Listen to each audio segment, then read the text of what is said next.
Okay mga boss, nako karon diri sa Artira Residence no. Diri sa Kinatumya na gid ni siya sa Inganyo mga boss. So diri ko nakadrop no. Nya kay baw kita diri dapita. Kung maabot na ganito diri sa Inganyo, samot na diri sa Tumoy, magliso na kita pag booking, timing na lang kung naay booking mo gawas. So diri ko nagdrop diri sa Artira Residence. So maginahinay na lang taglangoy dito pabalik sa Mactan mga boss, kay kung mag-standby ta diring dapita, daduhaan pa ta makakuha booking.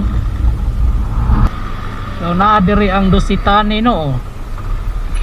Dositani Mactan Cebu Resort ug ang Amisa Private Residence. So nata diri sa Dositani. Banti tayo, nahinay ta dito. Okay mga boss, naabot na ko direct Shangri-La, Mactan, Cebu. Wala gid ko ka pick up, wala gid ko kakuha og booking dito sa Inganyo. So wala gid booking ang Inganyo. Timing ra gid na siya mga boss kung maabot ta ditong dapita. Tumoy na kastanan gid. Mingaw panagsar kay booking ditong dapita.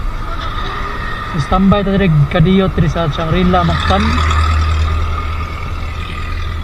Arita magpabot karon taon aginod na po ta dito sa may Mactan New Town.